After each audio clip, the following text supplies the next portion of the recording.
T95X Jodi на канале Технозон на Allwinner H616. Поехали.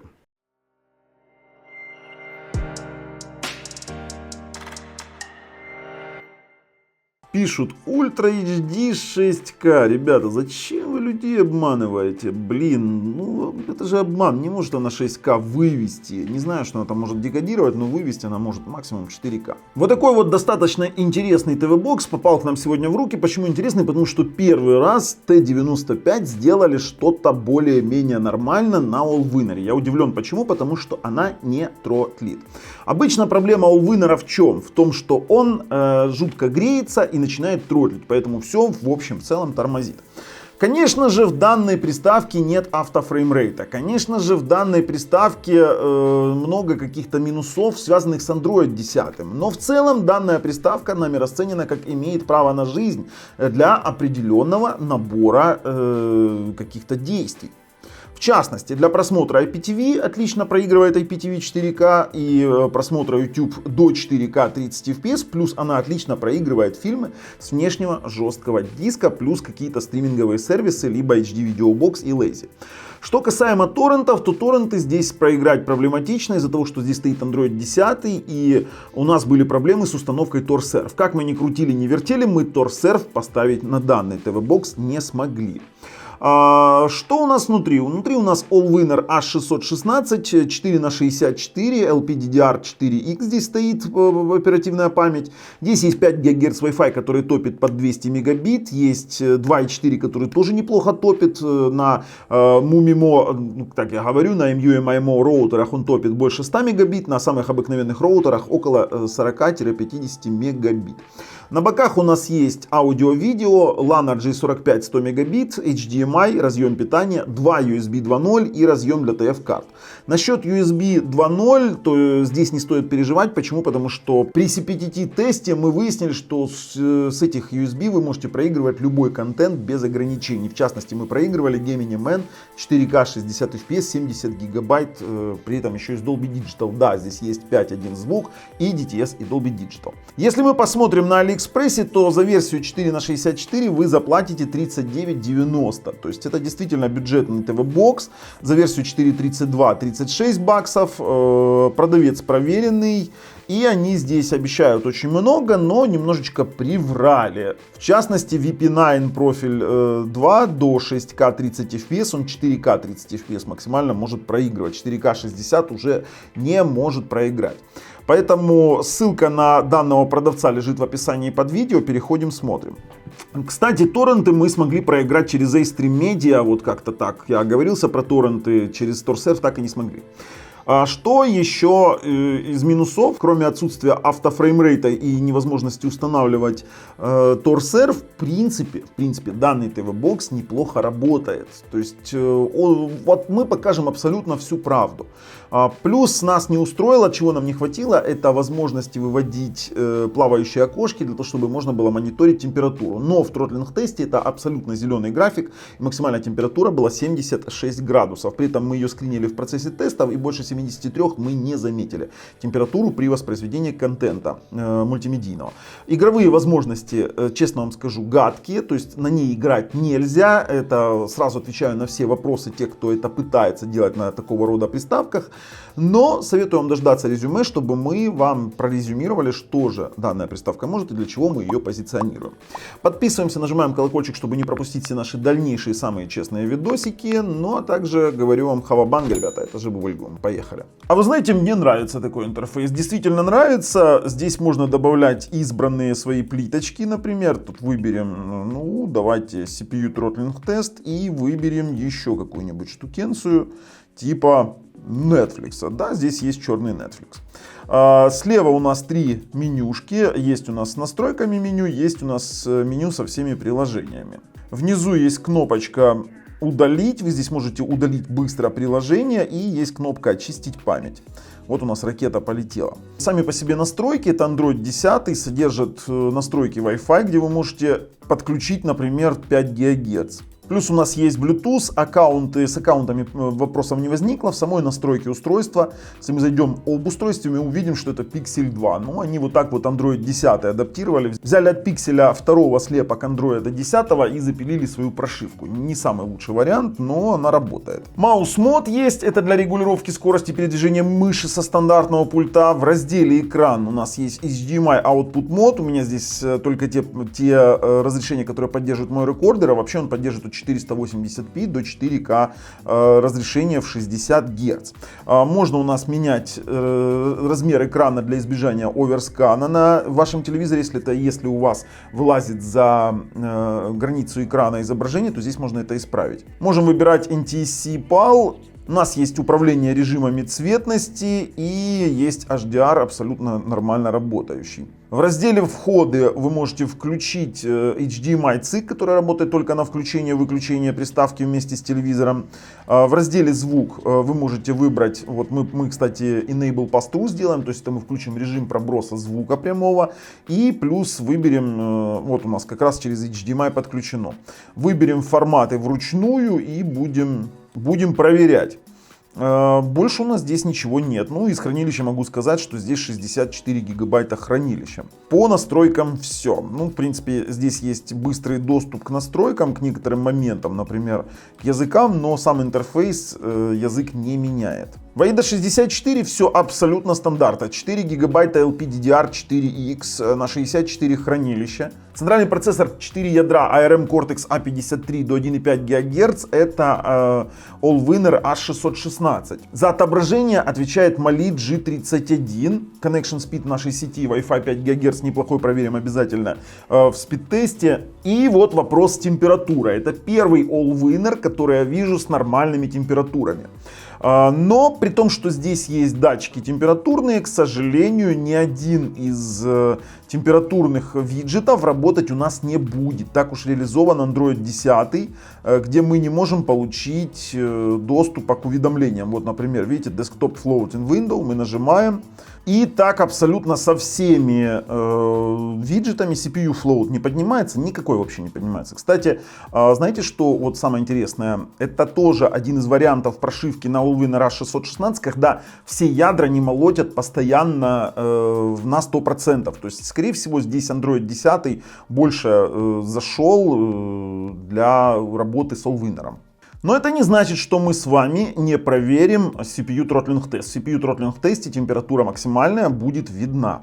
Давайте выбираем, у нас все есть. У нас 4 зоны термальных сенсоров. Первая это CPU, вторая GPU. Здесь есть температура и память. В принципе, можно объективно оценить, насколько данный TV-бокс греется, не греется, тротлит, не тротлит. Поехали. Знаете, в крайне плохой для Allwinner Throttling тест. И я удивлен. Почему? Потому что у него была производительность для Allwinner хорошо реализованная. То есть здесь действительно что-то допилили. И температура максимальная 76 градусов тоже для Allwinner отлично. То есть фактически они хорошо поработали с охлаждением. Мы это признаем. Вот реально признаем. По спид-тесту. И 5 гигагерцовый Wi-Fi, на удивление, показывает 200 мегабит на загрузку. Практически 200. Это в крайне неплохо. И сколько на выгрузку? Давай. Тоже больше 200. Вот, кстати, вот что-то они здесь подправили все-таки. Молодцы. Хотя сам по себе Allwinner, вы знаете, что я не люблю этот процессор как таковой. Если говорить о 2,4 ГГц, то мы сейчас с вами видим результат больше сотки. Но больше сотки мы видим результат на роутере с поддержкой MU-MIMO или MU-MIMO на AX3600 от Xiaomi. Сейчас мы переключимся на более дешевый роутер и посмотрим на эти результаты. Но 2,4 ГГц здесь действительно работают очень круто. Ну, у меня как бы претензий вообще нет. Тестируем теперь на Tandy AC10, это дешевый китайский роутер, это именно китайская версия, и 2.4 в данном случае показывает результаты выше среднего, выше 40 мегабит на загрузку, вот 46-47. Кстати, у меня вот вопрос, если в 2.4 с MU-MIMO он топит, то здесь MU-MIMO антенны, то есть вот как-то интересно. То есть 47 на чуть меньше 40, ну больше 30, давайте так говорить. Но в принципе он тоже тест 2.4 прошел достаточно достойно. Теперь тестируем LAN RJ45. Я как бы здесь чудес не ожидаю, но это стабильная сотка. 94 на 94 это стабильные показатели для 100 мегабит. И данный TV-бокс это все подтверждает, все работает. Хорошо, дальше. Здесь, к сожалению, два USB 2.0 порта, но мы должны понимать, сможем ли мы через них смотреть нормально фильмы с жесткого диска. Тестируем через CBDT-тест. По результатам теста могу сказать следующее, что мы последовательное чтение 37,3 мегабайт в секунду, это в районе 296 мегабит, то есть вы можете смотреть любые фильмы с жесткого диска без ограничений, потому что максимальная скорость это 128 Mbps для Blu-ray диска. И скорость копирования памяти 917 мегабайт в секунду, не самая высокая, но далеко не самая низкая. Минимальная, которую я видел, это 0,5 гигабайт в секунду. Здесь у нас в 2 раза больше, почти в 2 раза больше, но в принципе для TV-бокса более чем достаточно. По крайней мере, тормозить он на этом не должен. Вы знаете, а вот Wildstorm Extreme далеко не самый низкий результат. Вот честно вам скажу. 4046 баллов, здесь даже можно поиграть, хотя я вот не советую на Allwinner играть, можно даже поиграть в какие-нибудь Android TV игры, то есть это не какие-то супер сумасшедшие игры, а самые обыкновенные игры. Очень трудно, конечно, нам оценивать нагрев данного TV-бокса, поэтому будем прерываться на на скрининг температуры, ну пока что выше 70 я не видел. Хорошо, переходим к оценке мультимедийных возможностей и начнем с проигрывания тестовых файлов, фильмов и звуковых возможностей. Gemini Man на 70 гигабайт, проигрываем через стоковый плеер. Он проигрывается с жесткого диска идеально, при этом еще и в Dolby Digital, 4К 60 FPS фильм. Можем его попробовать перемотать на какой-нибудь момент. И вот, пожалуйста, мгновенная перемотка. То, что я говорил, что с жесткого диска вы можете смотреть без ограничений любые фильмы, скажем так, любой медиаконтент. Выходим. Тестирование аудио возможностей Dolby Digital Plus. Пробуем. Dolby Digital Plus есть, то есть через стоковый плеер. Dolby True HD. Dolby True HD работает как Dolby Digital 5.1.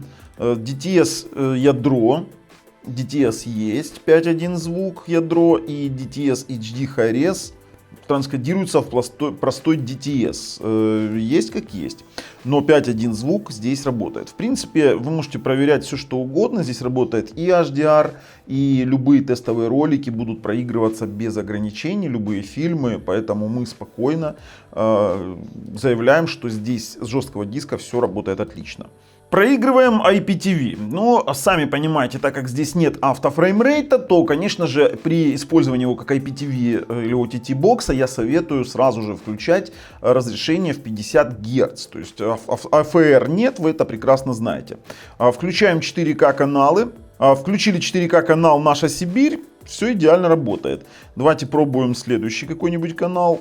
Ультра HD 4К Cinema замечательно работает. Слушайте, по 4К IPTV телевидению у меня нет вопросов. То есть мы показываем максимальные возможности, значит все остальные IPTV с меньшим разрешением, с меньшими частотами будут работать абсолютно идеально. Хорошо, выходим. Как OTT-бокс он уже проходит. А вот то, что не умеют Allwinner, обычно не умеют, это 4К 60 FPS YouTube. Попробуем проиграть наш тестовый ролик 4К 60 FPS, который мы снимали сами. Выведем диагностическое окно и выберем качество 4К. Ждем. Как я и прогнозировал, Allwinner A616 не может нормально декодировать. Давайте воспроизвести. Он не может нормально декодировать 4К 60 FPS YouTube. Это факт. Сыпятся дропы, изображение стоит. Попробуем проиграть 4К 30 FPS. 4К 30 FPS пошел, при этом без дропов. Здесь именно касается 4К 60 FPS YouTube. 2К 60 FPS он идет, 4К 30 FPS. То есть максимальное ограничение здесь для YouTube 4К 30 FPS. Хорошо, вопрос снимается, вопрос уже протестирован. Следующее, я предлагаю проверить торренты. После проигрывания YouTube мы заметили температуру 73 градуса. Насчет торсерва мы, к сожалению, не можем на этом Android 10 установить никакой сервер. Из серверов мы уже что только не делали. Устанавливали желаемую версию. Слушайте, и что мы только не делали, мы только что уже и перезагружались. Ну, сервер не становится на эту версию 10-го Android. Вообще, я считаю, что 10-й Android это зло. Никакая версия сервера не становится. И настроить торсерв у нас не представляется возможным. Так как торсерв не поднялся, то мы будем пробовать проиграть это все через A-Stream Media. Давайте в кинотренде выберем какой-нибудь торрент. Конечно, очень плохо. Включаем... Не знаю, любой торрент, но через A-Stream Media проигрывать это, конечно, еще тот момент. Толку, что ты здесь торсер выводишь. Так, будем тогда выбирать A-Stream Media. Поехали. И вот не люблю я A-Stream Media. Вот ну, с таким скрипом этот торрент что-то пошел. При этом это маленький. Короче, пока что вот на момент обзора я могу сказать, что вот на десятке, на этом Android 10 торренты не работают. A-Stream Media что-то со скрипом и не хочет. Просто не хочет, поэтому он постоянно крутит, мы его настраивали и тоже, а ну стоп, что-то выбрало. Давайте TVD-видео попробуем выбрать. Пошла пребуферизация, ждем. Ну, давай, порадуй меня через A-Stream Media. Давно я этой фигней не занимался, но торрент заработал. Как ни странно, короче, ребят, я вот считаю, что да, торрент он может воспроизводить, но только через A-Stream Media. И небольшие, я так понимаю. Почему? Потому что через A-Stream большие 4К торренты поднимать это, конечно, еще то удовольствие. Хорошо. Игровые возможности, я думаю, стоит тоже проверить, потому что люди все-таки спросят. И как раз после игровых возможностей мы еще попробуем поскринить температуру. Давайте через Bluetooth подключим. Нажмем GameSear. Он появился. Bluetooth работает. Давайте. Он заработал. Ну нет, я уже вижу слайд-шоу небольшое. Давайте все-таки проедем немножечко, но это уже не то. Но я как бы изначально говорил, что этот ТВ-бокс абсолютно не для игр, когда мне рассказывают, что там во что-то играют на чем-нибудь типа X96 mini. Нет. Это слайд-шоу, динамичные игры здесь играть нельзя, все. Я выхожу и в принципе резюмирую данный ТВ-бокс. Мы видим, что он конкретно виснет, не хочу. Все, переходим на резюме. В резюме хотелось бы сказать, что данный ТВ-бокс имеет право на жизнь для тех, кто хочет заплатить мало, но при этом он не рассчитывает на торренты, на фильмы с автофреймрейт, на 4К YouTube 60 FPS. Для тех людей, которые хотят получить полноценное устройство с root правами, с AFRD, с какими-то тяжелыми торрентами, с торсервом, с 4К 60 FPS YouTube, мы данную приставку рекомендовать не можем ни при каком раскладе. Но в целом, я честно вам скажу, я удивлен. Первый раз вижу Allwinner A616, который нормально был реализован в плане охлаждения. Если вам нравится то, что мы делаем, ставим пальцы вверх. Если нет, пальцы вниз. Обязательно подписываемся на наш канал. С вами был Bubble на канале Технозон. Пока, ребят.